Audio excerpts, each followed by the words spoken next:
Hi everyone, it's Joanne. Thanks for viewing my presentation. The book that I did was Dr. Marie Battiste's Decolonizing Education, Nourishing the Learning Spirit. This book explores how education is both a tool of oppression of our First Nation, Inuit, and Métis youth, as well as how it is potentially actually the way forward in terms of healing and reclaiming those communities. So the book talks about how forcing Indigenous youth into Eurocentric education system created and continues to create youth who have lost their identity as well as their dignity, resulting in great harm to Indigenous communities. And we know that these policies aim to do just that. Using the words, the aim of the education system in residential schools was to kill the Indian in the child. We also know that this didn't work, that the spirit and resilience of that community resisted against the assimilating forces of that oppression. And now we're trying to find ways forward, that for the last 30 years, the UN, different international bodies, as well as our own government have recognized that we need to make some fundamental changes in order to bridge that gap between Indigenous and non-Indigenous youth in terms of education as well as employment. The Truth and Reconciliation Committee, the report was published in 2015, so 2 years after Battiste published her book. But it is amazing how her work lines up with a lot of the calls to action in that Truth and Reconciliation Committee report, which really, as educators, we have a responsibility to take a look at and start to implement some of those calls to action. And so when I get into the infographic that I've created, you'll see at the top that I've actually included one of the calls to action that I think really connects deeply to what Battiste was saying in her theory. So the main tenets in this work that Battiste talks about is education as a tool, and that it is a tool that needs to be used to enhance spiritual and community connections. And that when it was used as a tool to sever those connections, it did great harm. And so how do we reframe and change our education system to Indigenous ways of knowing that help connect children to their community and to their spirit? She also talks about, in the second tenet of that, is the importance of parental and elder involvement in creating systems, curriculum, and culture that will work for our Indigenous youth. And finally, the third main tenet that I sort of pulled out of the book as I read through it was the idea that language and land are the two things that hold the key to unlocking the potential future of Indigenous education. And that reclaiming land through the recognition of treaty rights and also through reclaiming language that had started to get lost as English became the only way to communicate for education, started to take its toll on communities. And she talked about how relearning the language for our Indigenous youth is really important. When I look at my own personal experiences through my PPKs, the three themes that really called out to me that sort of overlapped all three of them.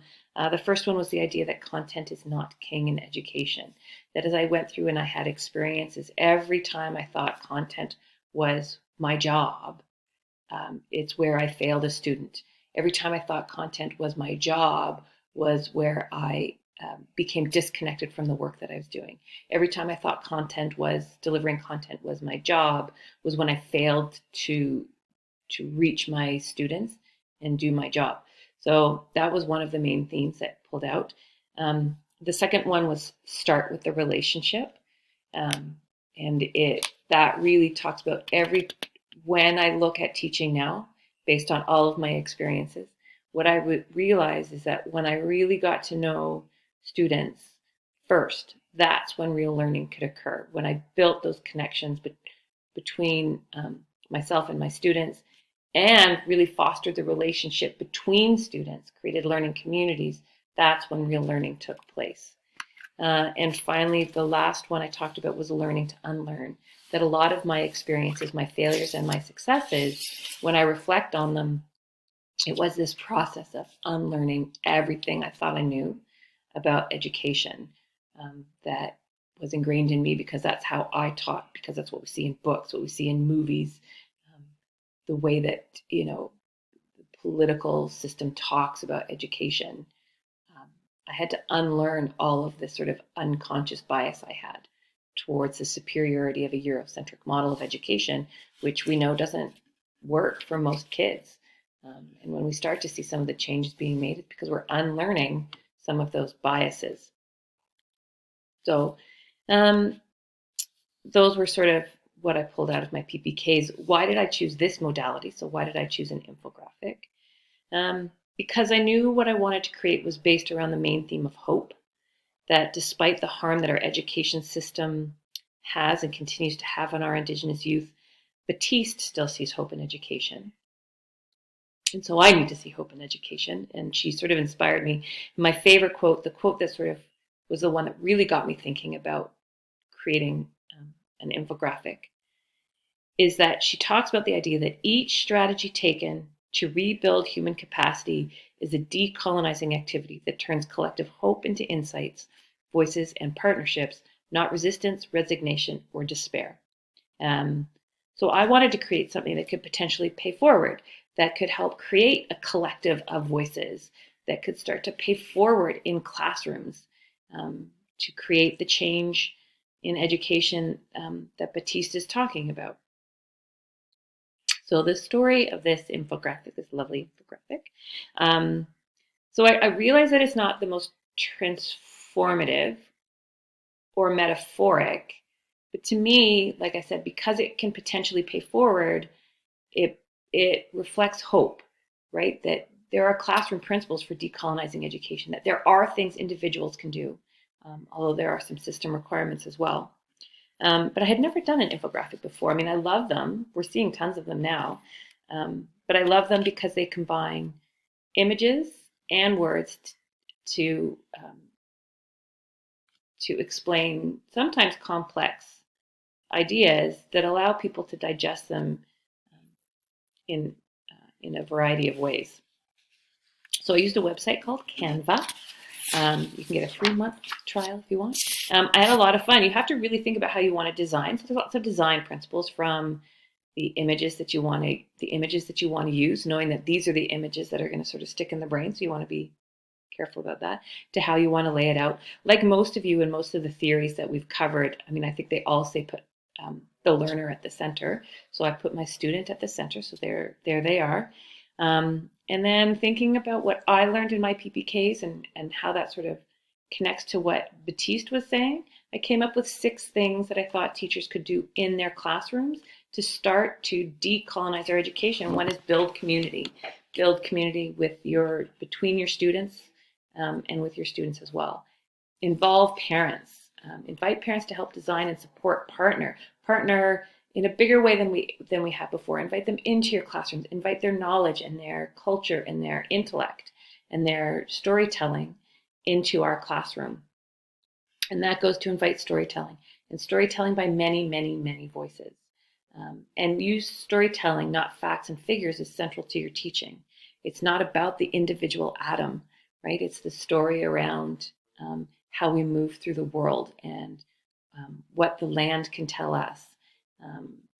And so treat storytelling as the main activity and the main way that you go about understanding the world.